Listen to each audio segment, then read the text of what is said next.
Big Buck Registries, Big Buck Podcast, episode number 63. Jim COGAR from TrophyPursuits.com, Conan the Buck, and the story of the stolen antler.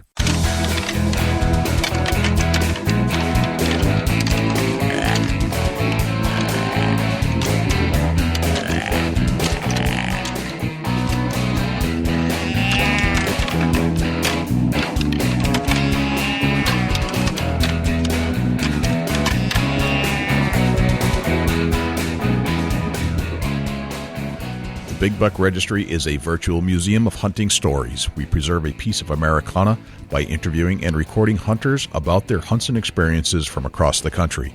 And who knows, maybe we'll learn a thing or two along the way that'll help us take our hunt to the next level. Hi, I'm Greg Rich with Hunt Masters. You're listening to one of my favorite podcasts on iTunes, the Big Buck Registry, Big Buck Podcast. Hi, this is Jackie Bushman of Buckmasters. You're listening to my favorite podcast, Big Buck Registries, Big Buck Podcast. This is Kyle Weaver with the NRA, and you're listening to the Big Buck Registries Big Buck Podcast. Welcome to another episode of the Big Buck Registries Big Buck Podcast. I'm Jay Scott, and on the other line I have Dusty Phillips. What's happening, everybody? What's going on, Dusty? You know, it's another day closer to hunt season. Yep. It's another day closer to the adrenaline rush. If I shoot the buck that I'm after this year, I'm throwing my bow out of the tree stand just because I can. Just to say that you conquered the king of all bucks. Yeah, absolutely. You know, I'm just swinging my bow right out of the tree. I'm gonna watch it bounce off the limbs through the woods. I've always wanted to do that. Interesting. I think you're a little disturbed, buddy. Well, you know, it's just one of them things where I want to do it. All right. I don't know why. I mean, I hate to waste a good bow. Don't get me wrong. I'm not like a guy of money or anything, but it's just one of them things where I want to whack a bow or whack a buck. Yeah. And just sling my bow right out of the tree because I did it. Kind of like it's like a touchdown. You know, you're spiking the football. Spiking the football, throwing in the crowd, or throwing a plate in a fireplace because you had a great dinner. Whatever. Yeah, but you know, then I got to be reality. My wife will probably kick my rear when I get home if I do that. Yes, she will. So yeah, it's a good thought, I reckon. I see where you're going with this. Now, let's just pretend that you shot the buck of a lifetime. It's like it's the biggest buck you'll ever shoot, and you know that. Would you stop hunting at that point? Absolutely not, because I think that with my 174-inch Ohio stud that I harvested, that could be the buck of my lifetime. So therefore, I'm still hunting. It's not that I'll ever top it, you know, and I'm not expecting to. Right. But I'm pushing and driving hard to. I want to top it. Right. I don't blame you. Ask yourself that. Would you stop hunting if you shot a buck of a lifetime, Joe? No. Because it's more to me than just harvesting the deer. Yeah, absolutely. You know, it's great when you harvest a really nice, mature, you know, just a real great buck. It's awesome. There's no other feeling about it. But then again, it's one of them things where a really nice 150-inch buck comes in, you're like, I'm going to pass. Right. And you should never pass a 150-inch buck in my eyes. You get above 150, that's a great buck. Right. Yeah, I don't think that I could ever stop hunting until I physically can't do it anymore. And I don't know if I'll ever mentally reach the phase at which I will say enough's enough. I don't think I will. I might be 90 years old, but I'm still going to have that desire to get outside and breathe some fresh air. Right. I failed. I harvested my big buck 2010, and I failed to harvest a buck in 2011. And I had some really nice bucks walk by, and, you know, just it was a mental thing. It messed with my head. I was way better than a 150-inch buck, and it was a big reality check when I had a big bowl of tag soup in 2011. Stuff tastes awful, doesn't it? It's just the worst, you know. I was like depressed. Like I went a whole summer of thinking, man, what did I do wrong? Why didn't I shoot these bucks that I saw? Right. You know, in our eyes, any buck is a trophy. There's no doubt about it. You harvest a buck, you're doing something, and it's a trophy. No matter what size, you know, it's a trophy. But when you get, you know, I'm fortunate, blessed that Ohio has some nice chubby tines, big bucks that I can chase, and, you know, passing a good buck to shoot a great buck is kind of where I'm at right now in my hunting career. Right. But there's always that thought of meat in the freezer too. Yeah. You know, it's not always about the antlers. No, it's not. It's about the meat. It's about the hunt. It's about being outside. It's also about, you know, any animal whose life you take is worth the recognition of trophy. I mean, that's some serious stuff, you know. Yeah, absolutely. You should have a little praise for every animal you take down. No, it's called Chubby Tines Outdoors and the Big Buck Registry, but in reality, you know, it's all a trophy in our eyes. You take the life of an animal and you're going to eat it. Yep, that's a trophy for sure. Yep, even if you're raising your own cattle or animal, you know, you should have a lot of respect for that. And I think this is where the people who are the antis fail to recognize that there is a tremendous amount of respect that you earn and understand when you do this. Yeah, they will never get it. I agree, and you know, it's like PETA, people eating tasty animals. You know, right? Yeah, and that's you know, a big funny joke, but the reality is there's a lot of respect to go and there's just a lot of respect for the animal on our side, the hunter's side, way more than they don't respect it at all because they wouldn't understand. Right.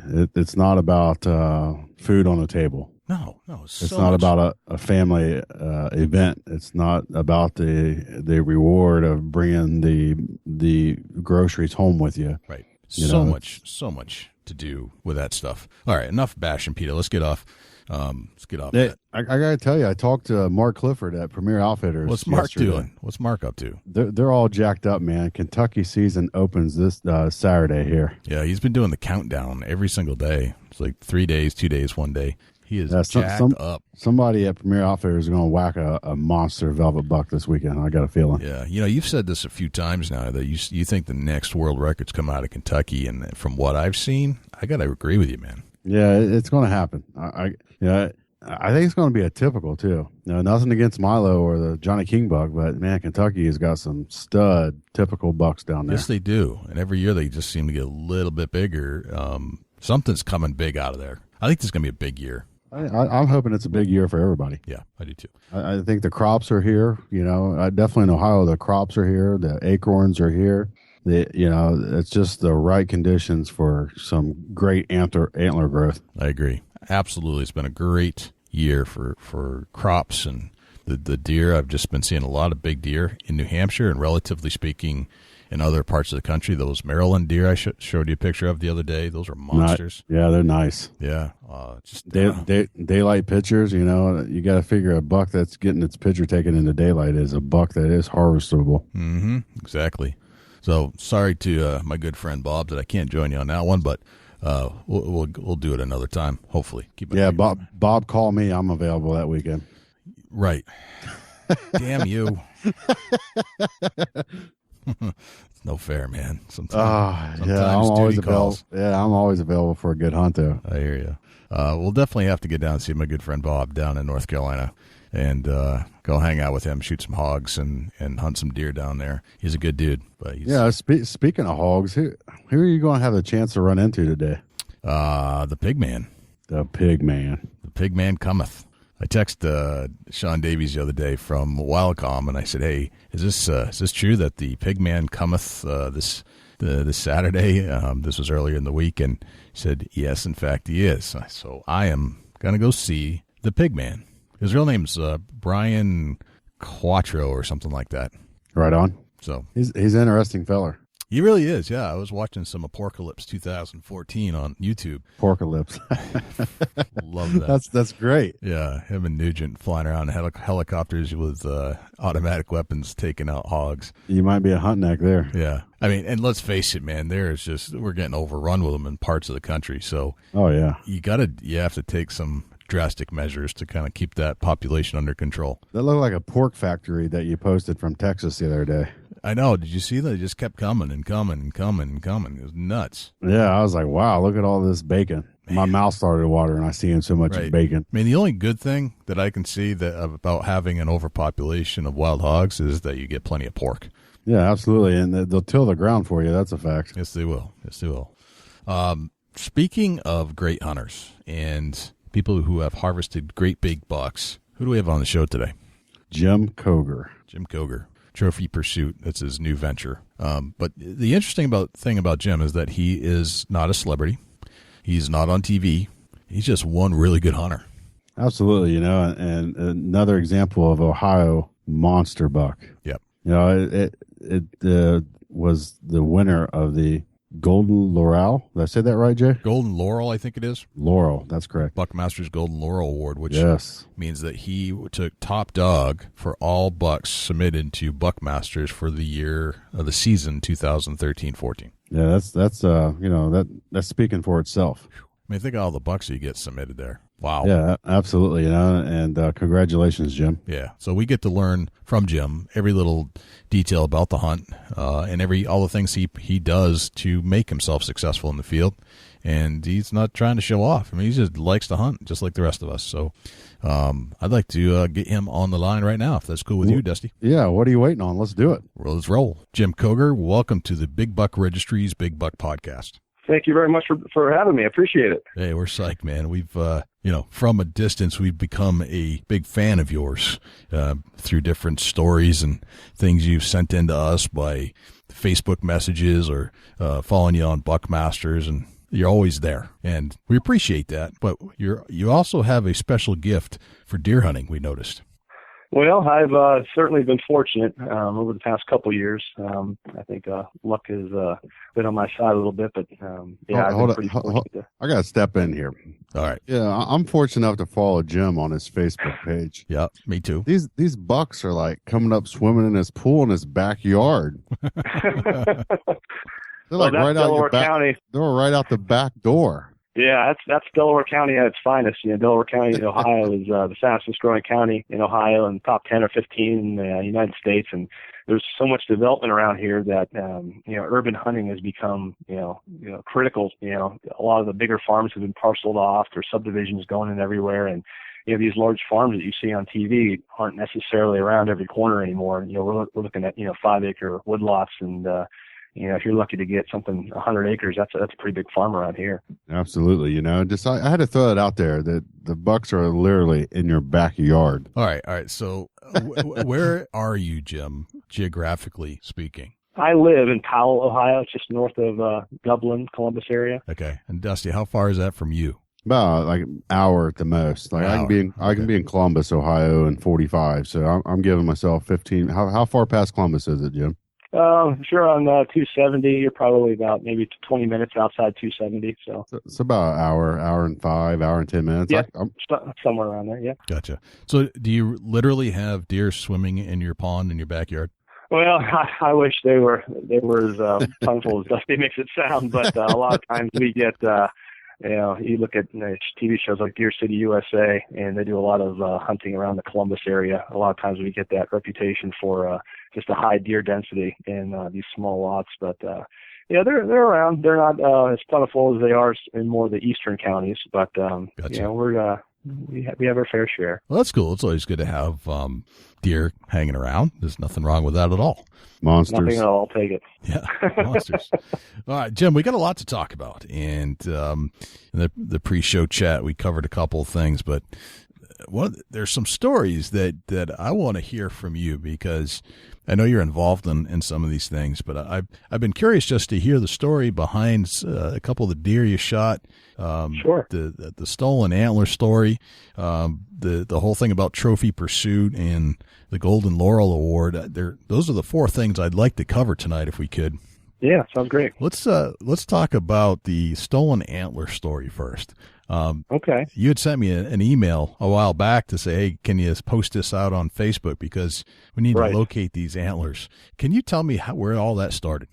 Yeah, absolutely. I used to work for Delaware County Health Department, and from time to time we would have certain workshops or events in one of the metro parks that are here in our county. And over the years, I would talk with some of the park rangers on staff or some of the naturalists that were in the nature center. And I noticed that I was in the park office one time, and they had this amazing world-class shed. It was, 6-point typical, pushing 100 inches.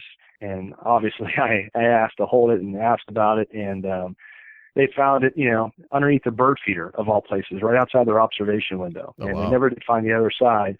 But they never really quite had it out on display. It was kind of in their office and using it as a paperweight. And I'm like, oh my goodness! And so naturally, you see a shed of that caliber laying around. It's gonna stick in your memory banks. Sure. And so I had, that was several years ago, and a buddy of mine called me one time and said, "Hey, I'm just want to give you a call. I'm heading to the Metro Park to go for a little hike, get in shape over the summer."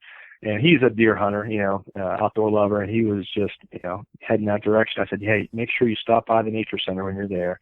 There is a shed that will just, blow you away." And I described it to him. So sure enough, he went in there and asked to see it. And the person working the front desk said, "You would not believe this, but it was stolen 4 days ago." And I'm like, "Oh my gosh." So when my buddy told me that, I'm like, "You got to be kidding me." So it occurred to me that I actually had pictures taken with me holding the shed, and the pictures were actually taken several months prior. Well, actually, it was April of 2013. I had the pictures taken there by Ed Waite. Yep. I met with Ed Waite, the Buckmaster scorer, and he was scoring my buck. And he actually scored that rack, that shed. And so we not only had photos of me with the shed, but we also had the score sheet to go along with it. And so I said, you know what? With social media and the amazing, huge network of hunters and outdoorsmen we have, eyes and ears everywhere, this is worth getting out there. So, I contacted you guys, Ed Waite, and obviously he's well connected, and it just spread like wildfire. Right. And primarily with the help of you, trophypursuit.com, Mike Hanley, Ed Waite, and a few other individuals, I think within 48 hours we had that shed identified and the person who had it. And basically we got in touch with that gentleman. We showed him the pictures we already had of it, told him that it was, recently stolen. And the story goes that this gentleman who had it was posting pictures of it on Facebook, had just purchased it a few days earlier from a 15-year-old kid. Oh, wow. And so basically as soon as that gentleman found out that antler was stolen, he immediately saw to it that the very next morning he drove it back to the park office and delivered it back to its rightful place. And I just thought that was an amazing story. And so when it came time for me to write a blog for trophypursuit.com, I had to write all about it. And it was a very interesting piece, interesting story to hear about, with a good ending, with a happy ending that someone would like to hear. Yeah, and, it's a story that you don't want to have to write too often, but because of the outcome, right, it made the story amazing. Yeah, and just that could be hopefully a deterrent to anyone out there who's thinking about because a lot of these, times you'll have someone steal something and they want to pass it off as their own. They want to show off a little bit. And, the moment they do that, online these days, someone's going to see it and someone's going to recognize it. Yeah, absolutely. That's awesome, man. That's so cool. So I was just happy to be a small part of it. And I thank you guys very much for getting the message out. I was psyched to get the email from Ed, and I was very impressed to hear back from you later to find out the end of the story, because you always send out help, you try to help, but you never get the follow-up. So it was just nice to hear that there was a success in recovering a stolen piece of property. That's awesome. Yeah, no question about it. Very cool. Especially a nice buck antler like that. That was a stud. I was like, yeah, I'm glad they found it. I wish they would have found the other side too, but that never happened. But right. You're talking about a deer that could have been pushing 210 inches or possible world record as a typical, wow. And that's made it even that much more important. Wow, that's incredible. Jim, did you grow up in Ohio? I did. I'm originally from Youngstown, Ohio, and went to Canfield High School. Okay. And I went to the University of Findlay to college for 5 years, and I moved to Delaware County in 2002. Gotcha. And did you go to the Hilltop School in third grade? I did. You got a lot of good pictures on your Facebook page. I'm like, wow, you did the research. Yeah, we check up on our guests. All right, so which one's you? Because I noticed that you haven't labeled yourself. What was that? I'm sorry. I said, which one is you? I noticed you haven't labeled yourself in your picture. If I'm imagining the picture you're looking at, I may have on suspenders. Yep. With a blue and white striped shirt. I may be in the back row. Gotcha. Hold on. That looks like pink and white. Are you sure here? Hold on. The suspenders give it away because you're the only kid in the whole class wearing suspenders. Hey, you gotta have confidence to rock suspenders. Come on now. Yes, you do. It's whatever my mom laid out on the couch for me to wear to school that day. I hear you. Yeah. Yeah. Okay. So I actually picked that kid out as I thought that was you. So, all right. Excellent. All right. So now I know what you looked like in the third grade. There you go. All right. So tell us about, looks like you're involved in football growing up a little bit. Yeah. I played Pee Wee football, all the way through high school, and I was fortunate enough to get a scholarship to the University of Findlay. It was a Division II school, Yep. And I was torn between, do I go to Youngstown State, which was, obviously the school I grew up watching. Jim Trussell was the head coach at that time. I've actually known him since I was a little kid. One of my best friends at the time, his aunt is Jim Trussell's wife now, so I knew him since I was a kid. He recruited me in high school, but I was also recruited by Findlay, and I was a running back, and so I had the decision to make: do I want to go to Youngstown State or Findlay? And Findlay actually ran a wishbone offense, which had a 3 running back backfield, and versus Youngstown State, which was primarily a 1-back set. And from a playing time perspective, I said my chances are better with the 3 backfield set and offense. So I went with the University of Findlay, and it worked out great. Matter of fact, our first year, 1997, we were 14-0 national champs, Division II. And wow, that's awesome. Yeah, it was quite a story, quite the year. And I was just happy to be a part of it. Congratulations. That's fantastic. It's always nice to finish number 1 in something, isn't it? That's nice. It sure was, yeah. So has hunting been a part of your life from day one, or is it something you got introduced to later in life? No, you know what? Some of the earliest memories I have probably go back to, at least kindergarten. I can remember I actually grew up across the street from the school for a few years. I first went to the first elementary school, and I would run home across the street after school. And I remember running up the driveway in the fall and running to the garage and running in the garage door to see if there was a deer hanging up in the garage. If my dad was out there for gun week or, archery, I wanted to see. I knew he was gone. I'm like, did dad have any luck? Did dad have any luck? And so, as long as I can remember, I was a fan. I wasn't necessarily in the woods yet, but I was wanting dad to bring home whether it was a buck or a doe or whether he had gone rabbit hunting. So I just couldn't wait till I was old enough to go out myself. And, playing football, and I think in middle school and high school, I played 4 sports. So I was always so busy. Wow. And, I had very little time. If I got out, to hunt, rabbit every so often and hunt deer just during gun week, I was looking forward to those times. So it wasn't really until, after college, after I was done playing football and track in college, in 2002 is when I finally had more time on my hands, more resources to be able to, pursue the passion that I always wanted to pursue. And that's when it really took off. Gotcha. So you lived that busy athlete type lifestyle in high school, in college, and then life slowed down just a little bit for you, and you're able to pursue this other thing that you really loved. Exactly. Yep. Awesome. Very nice. Wife and kids?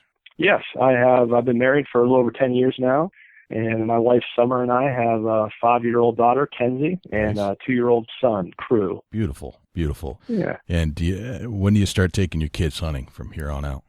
Well, I tell you, I'm always looking at the rules and regulations to say, hey, is there a minimum age, and what does it take to get the kids out there? And I believe Ohio doesn't necessarily have an age minimum that you need to be in order to take the kids hunting, but I think if they're not quite old enough to take that hunting safety course and test, I think there's like a 2 or 3 year apprenticeship program that they can go out with you and hunt as an apprentice. Gotcha. And not necessarily have to have it the test. So I'm chomping at the bit. I want to be careful and not, expose them too early or overdo it to where it turns them off.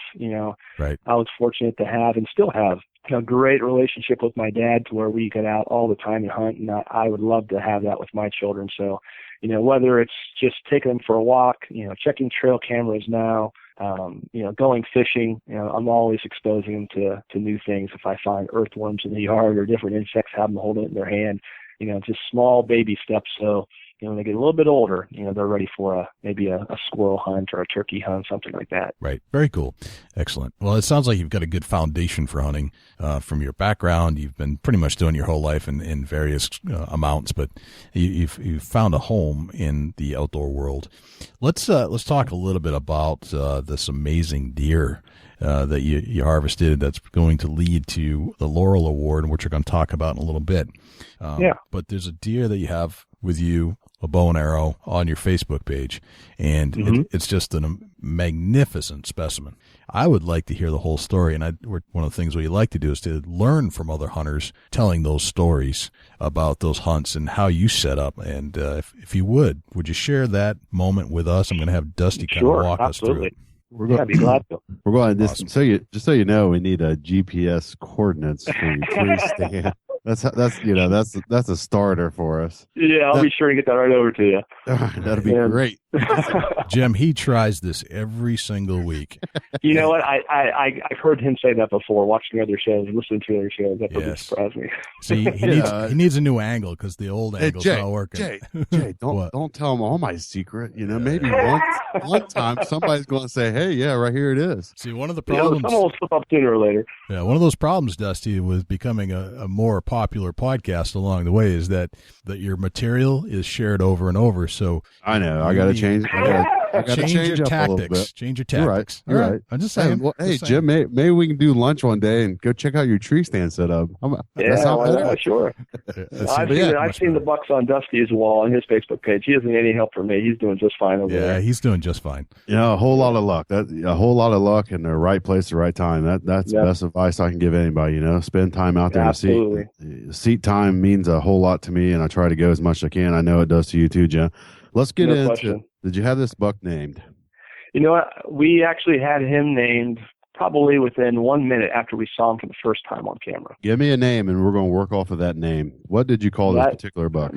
My dad nicknamed him Conan. Conan. So Conan was what? Let's go back to the first time you seen him on trail camera. I'm guessing that you called him on trail camera, and that's when the hunt really started. Tell us. That's a great name, by the way. I love that name. Right. Awesome. Conan.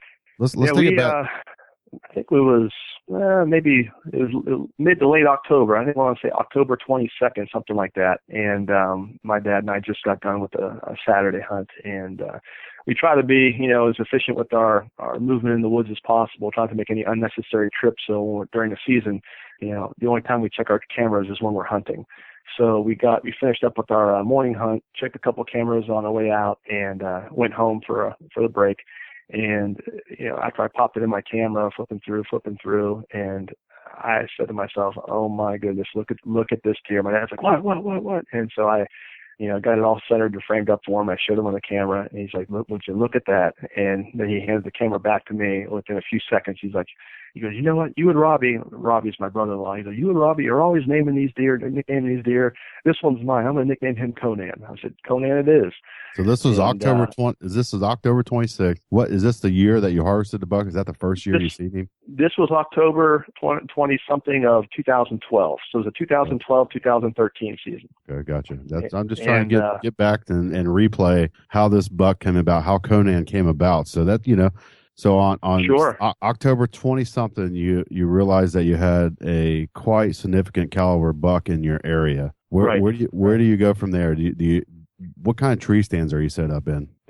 Mostly on this property at that particular time, they were all hang-ons, and we have them, usually between 25 and 30 foot high. And they probably have been there for since 2008. We were hunting this particular farm.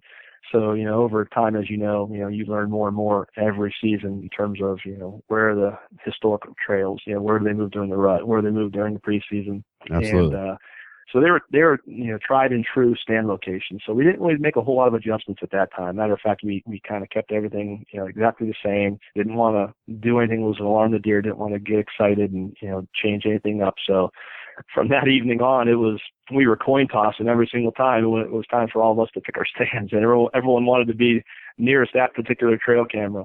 And, on that day when we first saw him on camera, it was like October 18th was the first day he showed up, and the other time was like October 22nd. And we were all gung-ho about it. And historically, we've had several really, really nice deer. Nothing quite that nice, but, several Boone and Crockett's over, the years, and they would just disappear, or they were just passing by, or, something happened and it never came to fruition with us. And, so we were really, really superstitious in the fact that we didn't want to blow yet again another opportunity. So we kind of kept it hush-hush for obvious reasons, didn't want to, jinx it. So from October 22nd, he disappeared for almost 2 months. And really? I committed myself at that point to saying, it's this deer or no deer at all for me. I think I heard Stan Potts one time say, if you have a world-class deer, you never know how many times in a lifetime you could hunt an animal of that caliber, and you should just make up your mind to pursue it. And if you go the whole season without filling your tag, then so be it. At least you could say you put your best foot forward. So that's what my plan was. And in the subsequent weeks of the season, entering into the rut, my brother-in-law and my father both shot 146-inch deer. They were like within eighths of each other. My Really? dad was 146-inch 8-point, and my brother-in-law shot 146-inch 10-point. And so that left just me. And I'm like, well, okay, the pressure's on me now, and no one else to film, that sort of thing. So, once the rut went by, once gun season went by, and, I hadn't heard anything from anyone else in the area shooting them, I had some friends. Would you guys tell us a little bit about what you obviously have some kind of mineral or a feed out, or are you using anything in particular? I've been using Invite Fat Racks minerals and Invite products since 2007, 2008, something like that. And we always have a summertime mineral program going on where I'm refreshing them every month or so. And, they have that residual lasting effect where your minerals are leaching into the soil, leaching into, rotted tree stumps. And, deer are still hitting that up a month or 2 or 3 months later. It beats having to carry corn, into your area every week and alerting them of your presence. So you do it one time, you can go back 2 months later and refreshing the site, and you're in good shape. Right. And if I ain't mistaken, your particular buck has made the cover of the bag of the mineral. Yeah. Just recently, as a matter of fact, they right before the Deer Acid Classic kicked off, they just got it on the bag just in time. And, they're a great company. I've known them for years, and they're also out of Northeast Ohio. And they expressed interest in putting my picture on there a couple months ago, and they said, we'd like to have an Ohio deer, and a person from Northeast Ohio has been with us and using our products for a long time, and it just worked out, and I was happy to be a part of their program. Awesome. But, so, how many acres are you hunting on this particular farm that this buck was harvested on? Well, I had 3 different parcels, ranging anywhere from just, like maybe 5 acres to up to 25 acres, but it's part of a really big farm. And so there's just, lots and lots of land around, lots of woods around, farm fields, beans, corn, just winter wheat kind of everywhere, creek systems running through it.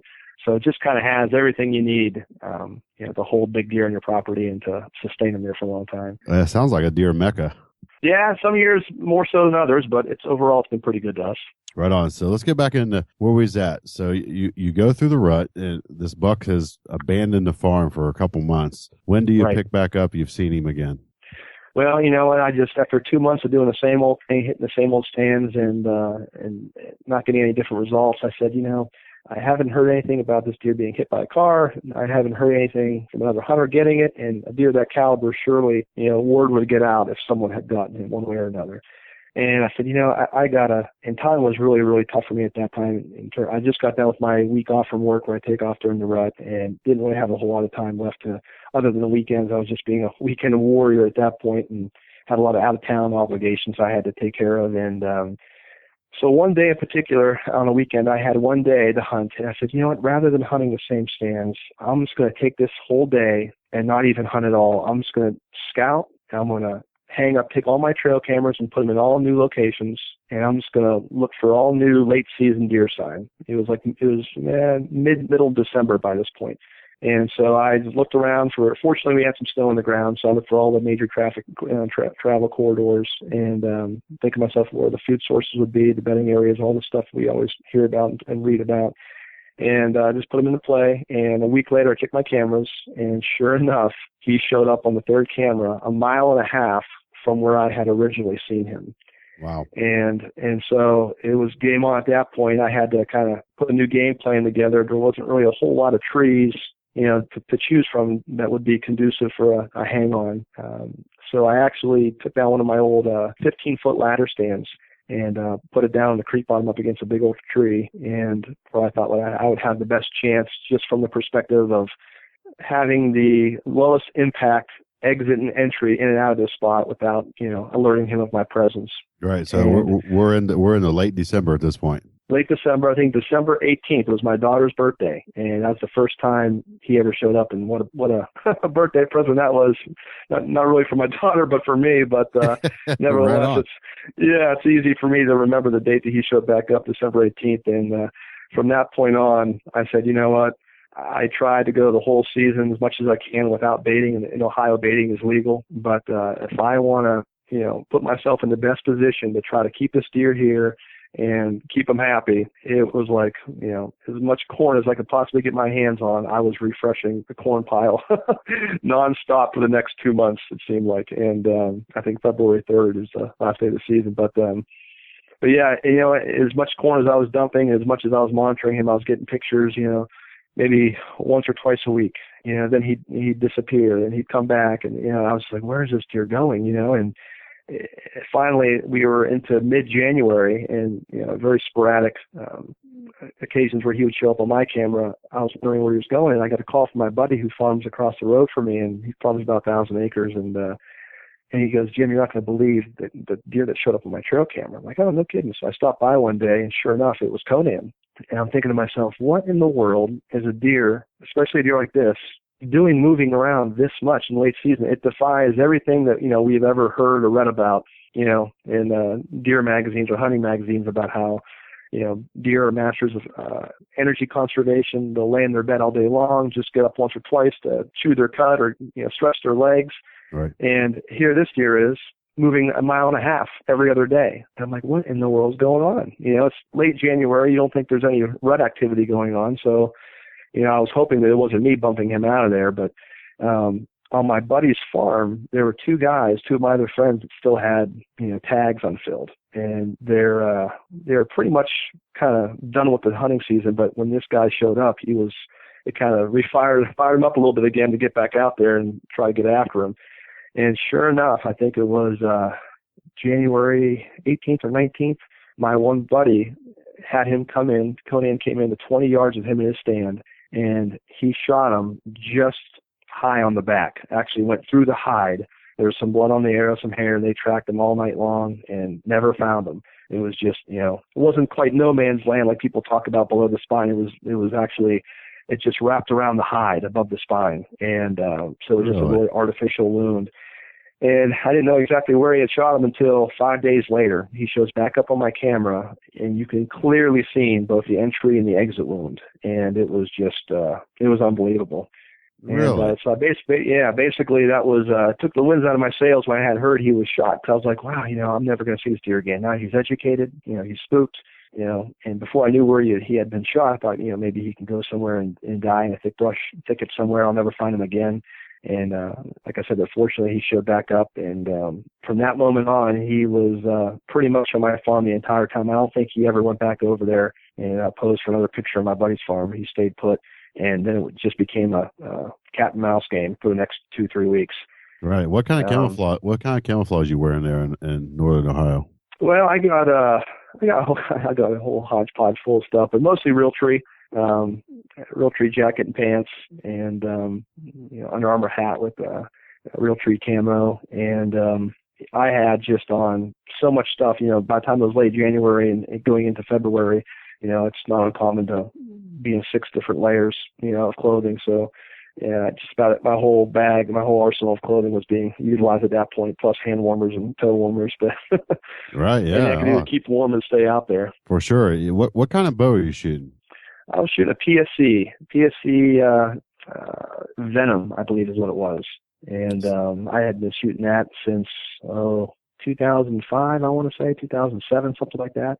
And it was always a good bow for me, and it was, one of those heavy bows, very, very forgivable. It's something that I had just shot so much that, it was something I was very confident with, very comfortable with. And PSC always took care of me. I think one time I had a PSC Catalyst bow, and they had some hairline fractures in the limbs, and sure enough, PSC took care of me and shipped me out a new bow.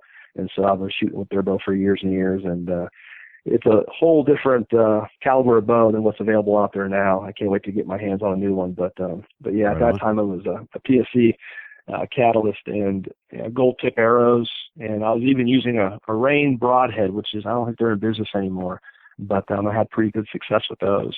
Right on. And so we're into late February or late January. Sorry. Right. We got our PSD. We got every piece of clothing we can put on, some hand warmers and some toe warmers, and it's getting cold.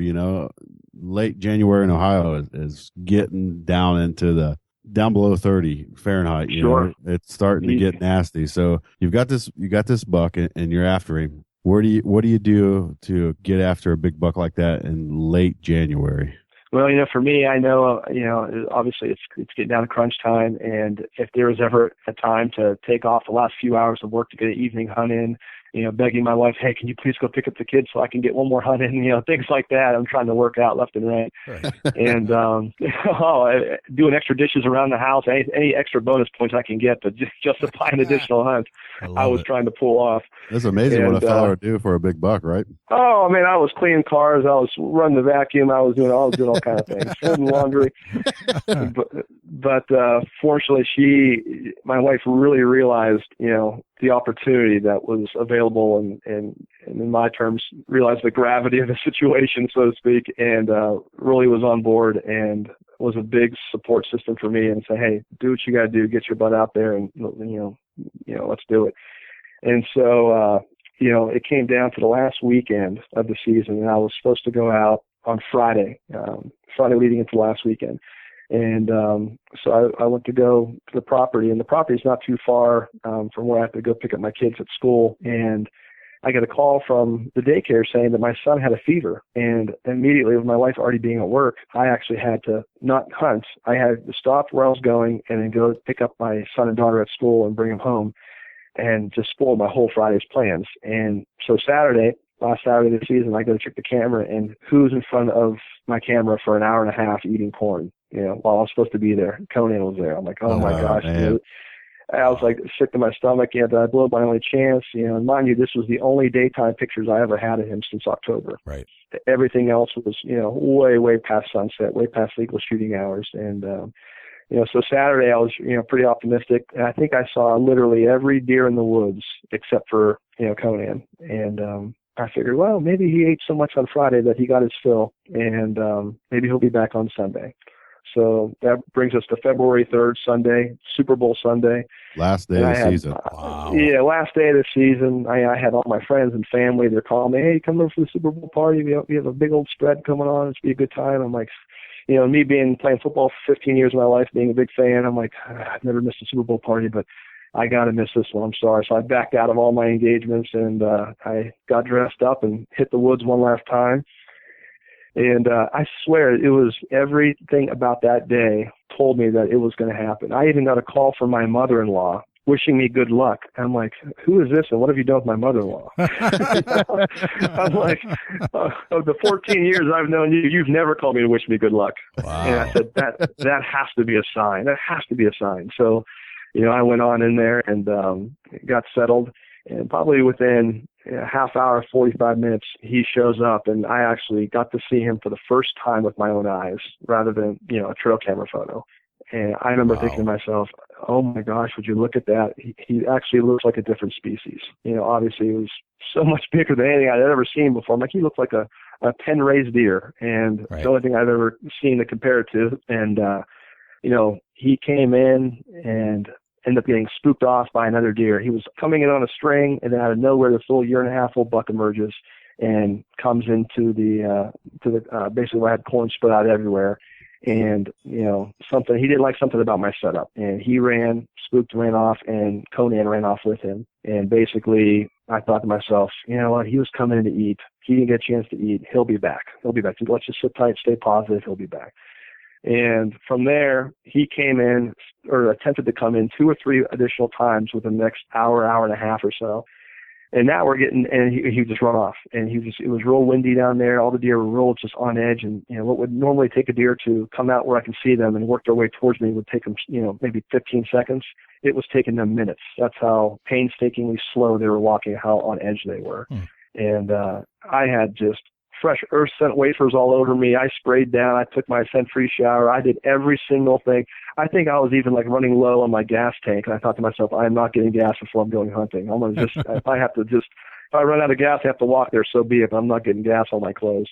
And, but anyway, he eventually comes in for the last time, and it's pushing 6 o'clock. I think half hour after shooting light is like 6:25, 6:27 is when the season ends. And he worked in, worked out, and I had a shot at 40 yards. I had a shot at 70 yards. Wasn't comfortable with either one of those.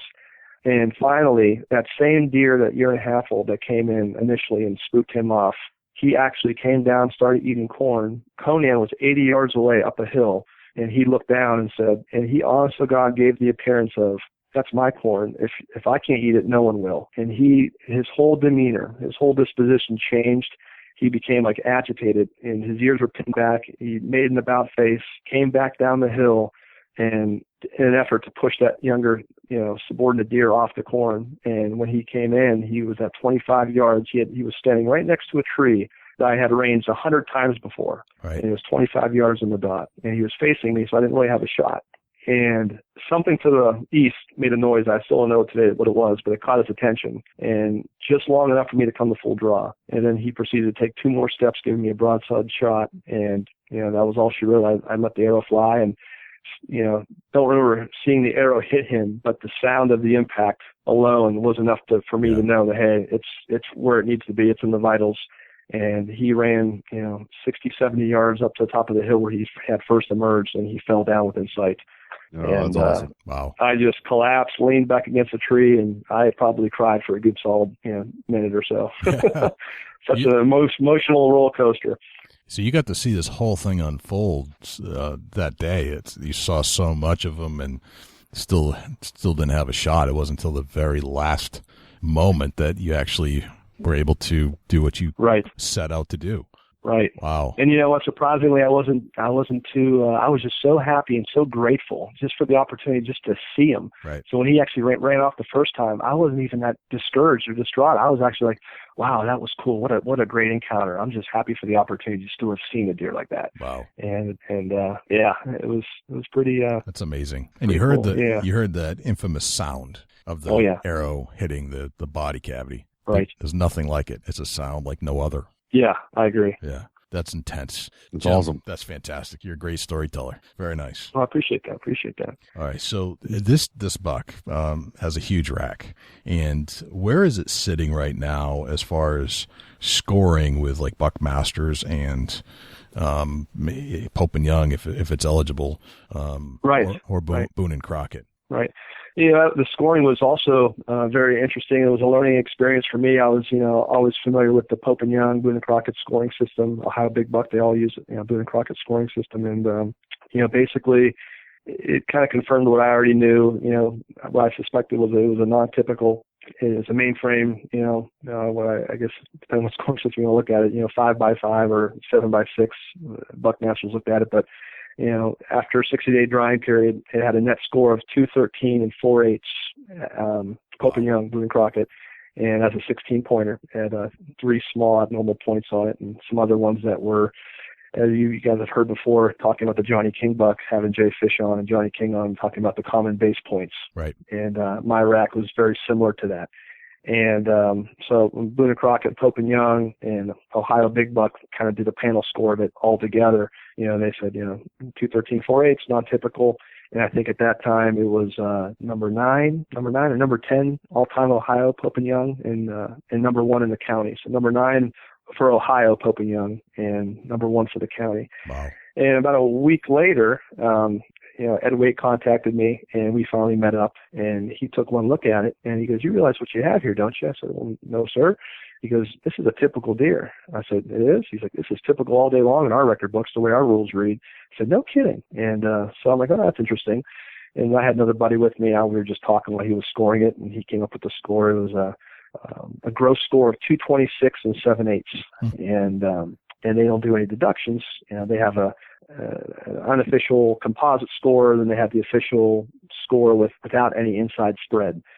So without any inside spread, it was 205 and 7/8. Gotcha. And later on, I started looking on the online record book. Someone directed me to the record books online, and found out that it tied the Wayne Zaft buck for the out of Alberta that was shot in 2001, and ended up tying it for the world record, typical shot with a compound bow. I'm like, oh my goodness, this is crazy. And, awesome.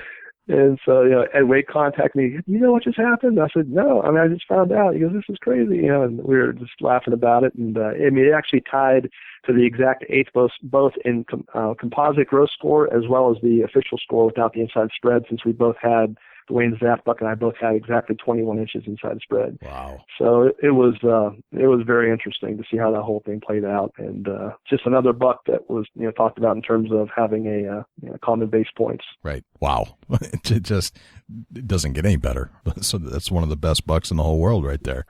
That's crazy. I appreciate that. Awesome. It was certainly a special deer. So cool, Jim. If we could I wanted to run down your gear check again. I know we touched on a few things, but can you just give us your typical setup when you're walking into the woods?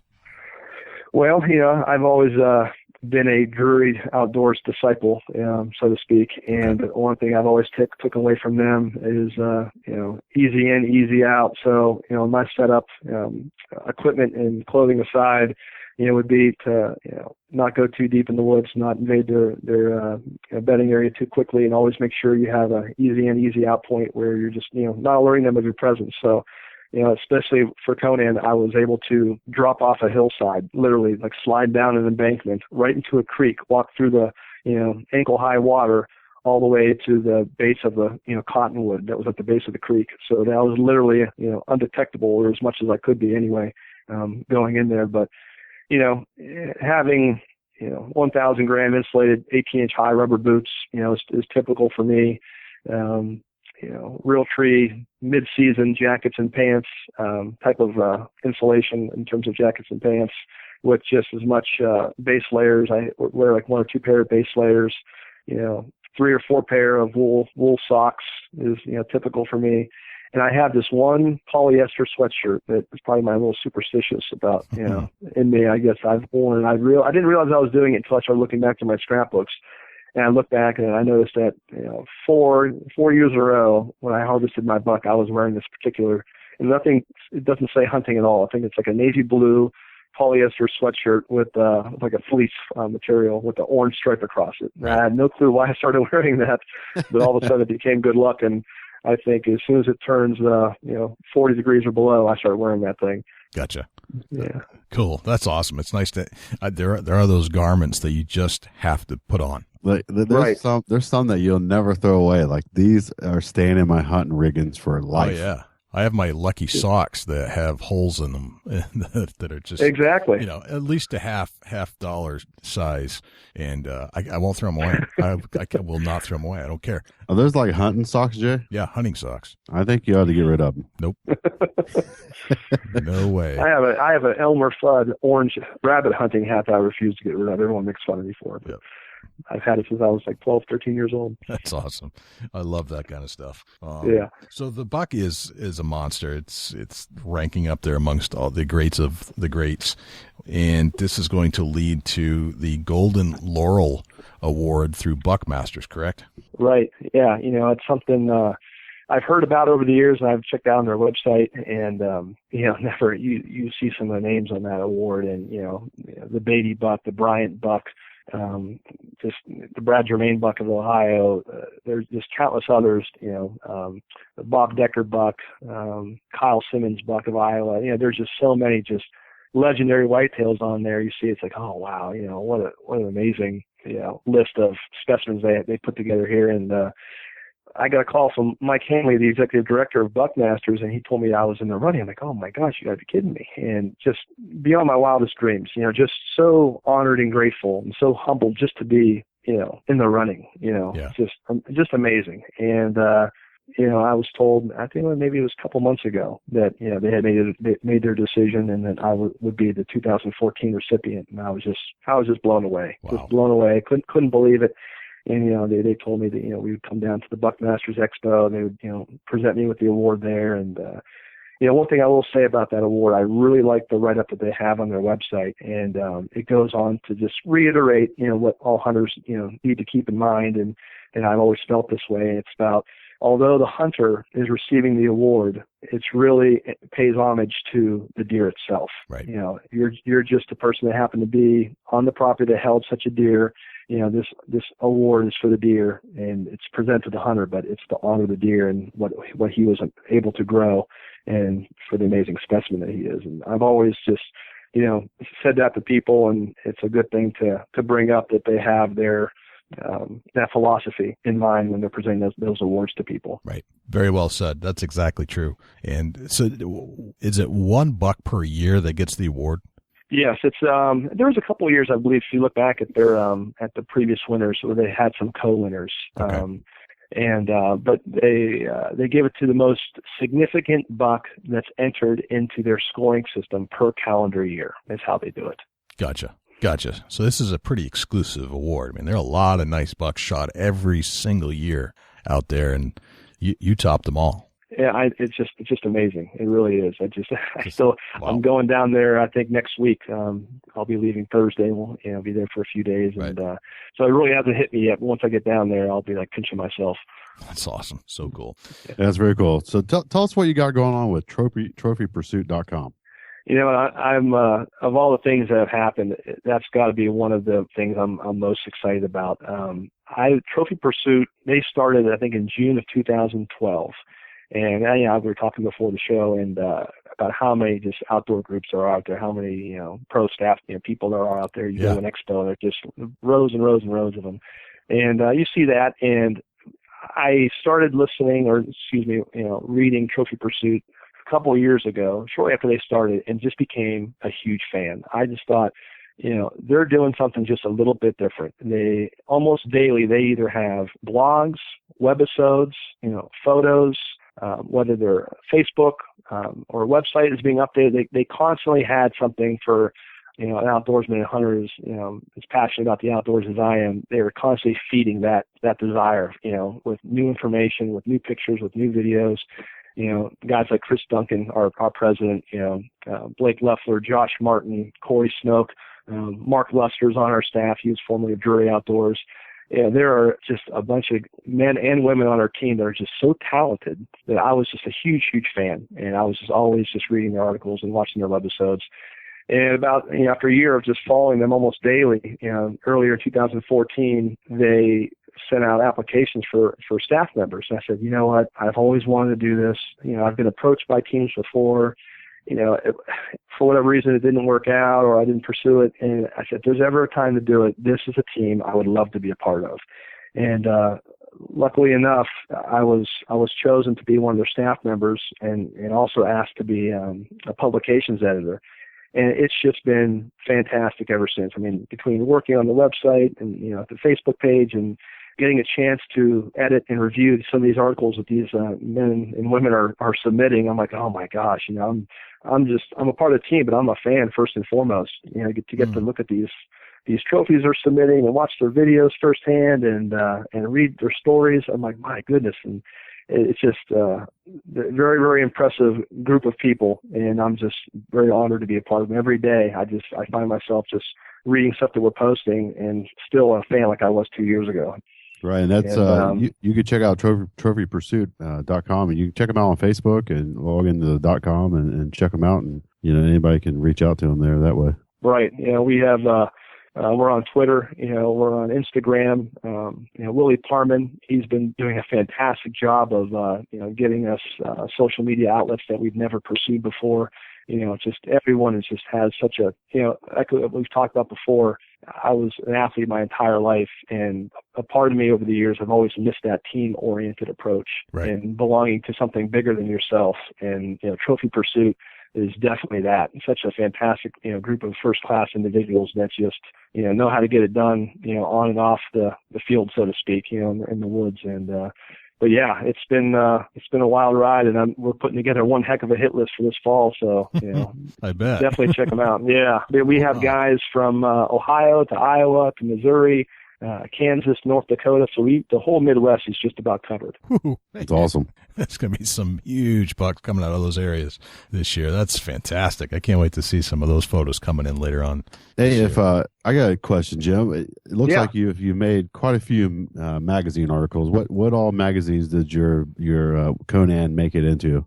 Oh, speaking of just the pinching yourself moments, I'd say since sometime in the 1980s, I can remember back to the 1980s, there being like two outdoor magazines laying around my house or my uncle's or my grandparents' house, and that was In Fisherman or Bassmasters and North American Whitetail. And I could honestly remember going back, 25 plus years ago, sitting around the family room in the wintertime right next to the fire, flipping through the pages of North American Whitetail with my dad saying, man, wouldn't it be something if we could one day make it in this magazine? And when I was contacted by North American Whitetail, Pat Hogan and Gordon Whittington, I was just like, no, seriously, who is this on the phone? I thought it was one of my friends, kind of pranking me or something like that. But I had a friend that put me in touch with them, and I was just blown away, to be a part of their publication. And when I got the call that they chose my picture to be on the cover, I'm just like, you got to be kidding me. This is literally a dream come true for as long as I can remember to be a part of that, and to be on the cover was just an amazing opportunity. So your buck made the cover of North American Whitetail magazine. I believe it was the January issue of 2014. Yeah. Awesome. Just an overwhelming, humbling experience for sure. That's so cool. That's amazing. It is amazing. Just, boy, you just got to pinch yourself. Right. Say, wow. And with Buckmasters, they have their one of their publications is Rack Magazine, and I think just recently on the August issue they put just the picture of the deer mount on the cover of that magazine. Awesome. And Mike Hadley and Ed Waite did just a fantastic job of putting that whole thing together. Just a wonderful spread and a wonderful tribute to an amazing deer. Yeah, I feel you. Like I talk to Ed Waite like more than most of my friends. I talk to him, try weekly, daily sometimes. And, Ed Waite, phenomenal guy. What he does for Buckmasters is phenomenal. What he does for you as an individual hunter is phenomenal. I have nothing but great things to say about Ed Waite, Shout out to Ed Waite. He has, I don't know how many, I think he has 20 plus years of service in with Buckmasters. He's just a phenomenal, loyal, scorer for them. And he's had his hands on some of the most well-known household name bucks in history, going back to the hole in the horn buck, to the Mike Beatty buck, the Bryant buck, just some amazing, deer. And I think you had mentioned before on one of your last shows, he had his 1,000th entry into the record books. Correct. Yeah. That's a lot of measuring. That's a lot of inches right there. Absolutely. That is a lot of inches. Like I trust Ed Waite so much that he's actually got a 162-inch buck of mine that he carries around with him to the shows. No kidding. Yeah, he packs it with him when he goes to the shows, and I'm pretty sure it should be down in Alabama with him when he goes down here next week. Yeah, I'll have to ask him about that, because I'll be seeing him down there. One other thing, speaking of Buckmasters and Ed Waite and scoring deer, for those that don't know, Buckmasters does not have a 60-day drying period. So Ed always would remind me of that. It's like, hey, we don't have to wait 60 days. Give me a call anytime. We'll meet up and have it scored. And I said, that's fantastic. I never knew that. And he said, matter of fact, I've had guys call me. I've measured them while they're still warm. So if you have a deer, you want every little eighth of an inch to count and not lose anything during the drying period, call a Buckmaster scorer within your area, and they'll hustle right over and score it for you. Yeah, that's crazy. Measuring them while they're still warm. That's still warm. Yeah, Ed's out there with his tape. It don't get no fresher than that. No, Ed's a great guy. Yeah, we have a whole homage that we pay to Ed Waite on every show. At the end, when we say "can't wait," we actually it's a bit of an inside tale, but when Dusty says "can't wait" at the end of every show, it's actually an homage to Ed. Actually, when it's all said. True story. Okay. Yeah, every show at the end, I say we do the ending, and then closing. Yeah. When we do the closing, Jay says we'll see you next week, and I say can't wait. And that's for Ed Waite. Okay. Yep. Very cool. Now, does Ed know that? Because I tell him from time to time, hey, Ed, they gave you a shout out again on Big Buck Registry, and he always gives me a message back like a wink face. I don't know if you knows that or not. Yeah, we. Ed's still on our our guest to be. You know, Ed's on our hit list. So yeah, we want him on the show.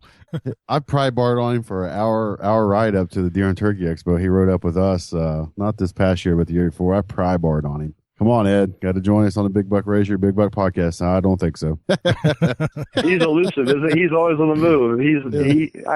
He covers more ground than anyone I know. I mean, he'll travel from state to state just to score a deer. Oh yeah. I think he has his little retreat in Pennsylvania that he likes to go to. Right. And he's on the move. One of these days, you guys will get him on the show for sure. Ed's the best. And if I ever need something, like if I have a question about a scoring thing or just a question about deer coming in, I'll send a question to him. He'll respond right away. And he'll engage. He's very informational, and we'll just say hey now and then. Or if there's a deer that shows up on our page he hasn't seen yet, we'll exchange contact information. But he will not come on the podcast. Not yet, anyway. Well, I'll have to work on him a little bit when I see him down in Alabama. There you go. Yeah, pry bar him for us just a little bit. Just hint around to him that, hey, you ought to join the guys at the Big Buck Racer, Big Buck podcast. Yeah, we'll get him there. And if I can hook up with him within next week, I'm hoping to I'm going to send him another buck with him down there to display. Alabama don't have no. They got 125, 130 inch class, but nothing really out of the 150 range. So right, he likes to take him with him. Gotcha. Okay. So, Jim, if you could give us one tip, your best tip for anyone listening that you would used to say is the number one tip that you use going into the woods.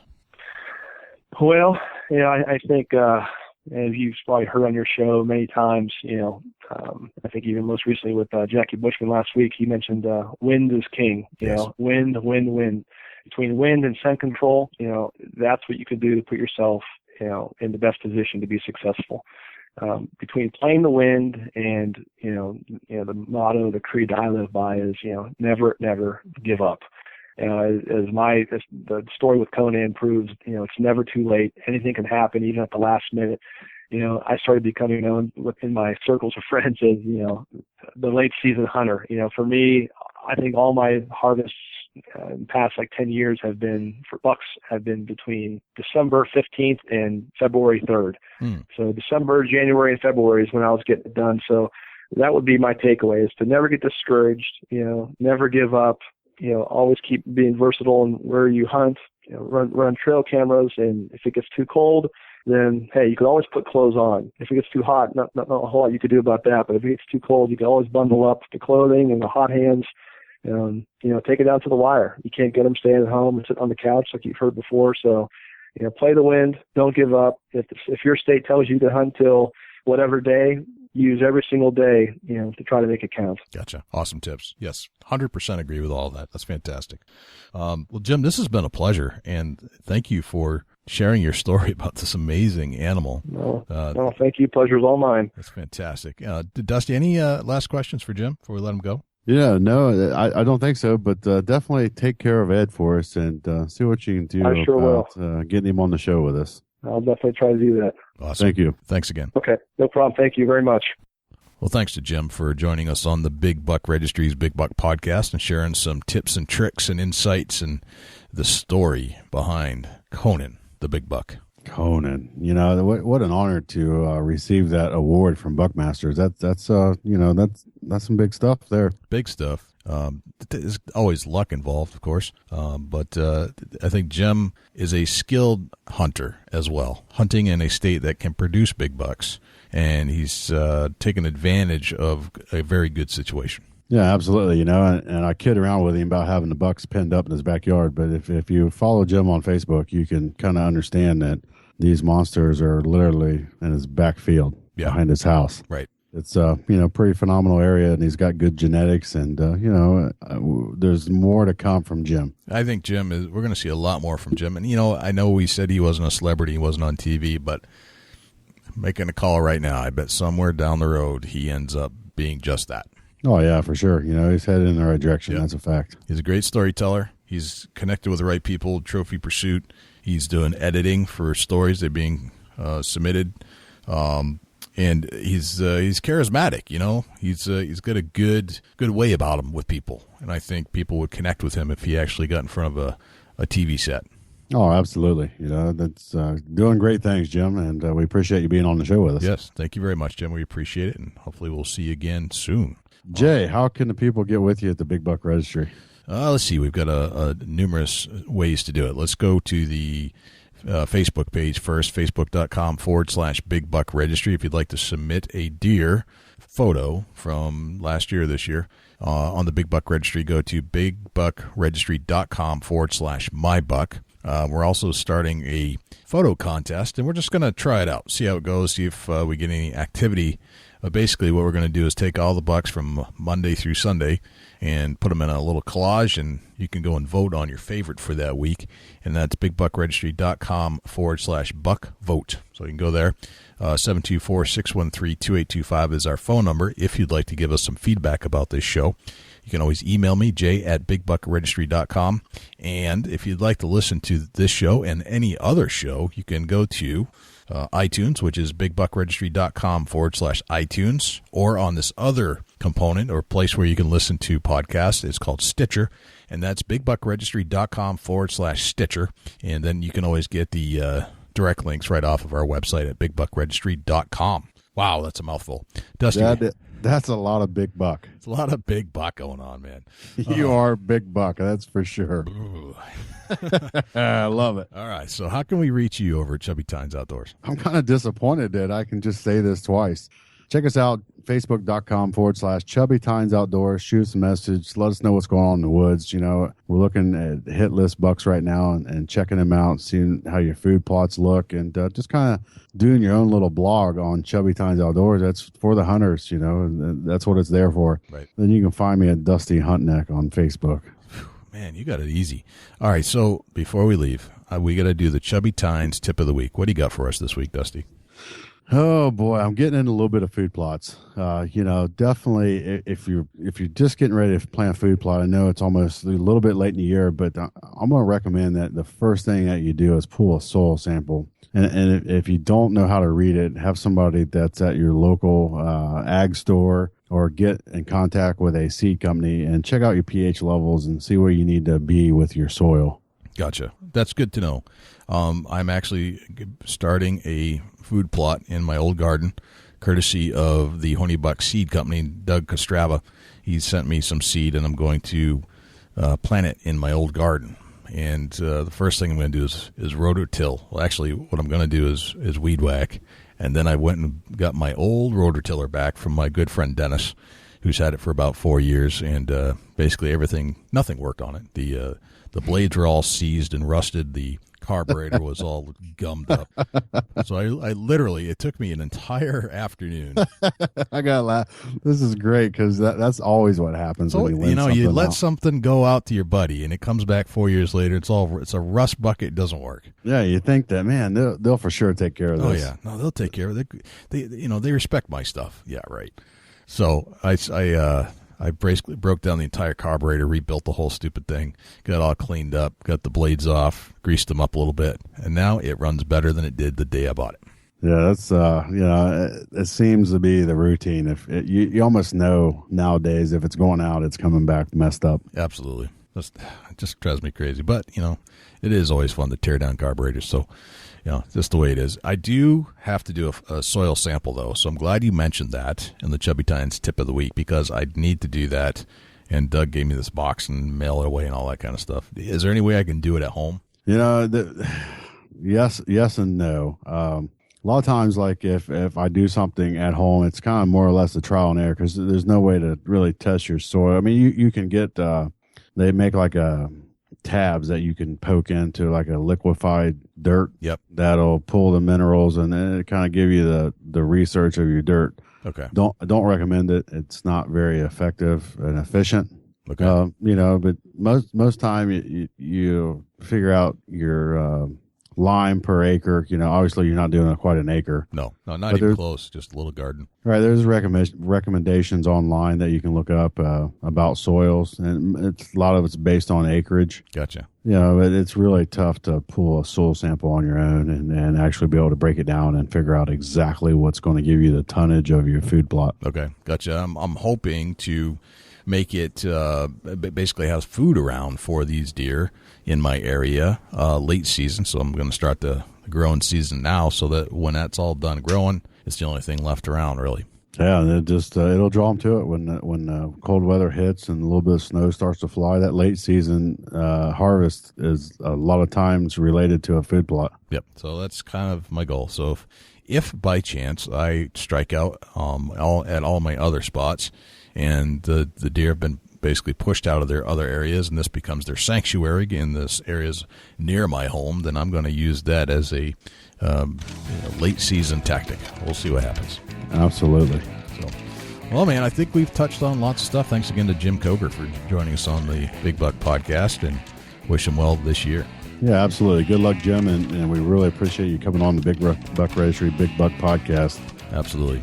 Well, I think that's a wrap, man. This is Jay Scott. And I'm Dusty Phillips. And this is the Big Buck Registry's Big Buck Podcast. See you next week. Can't wait.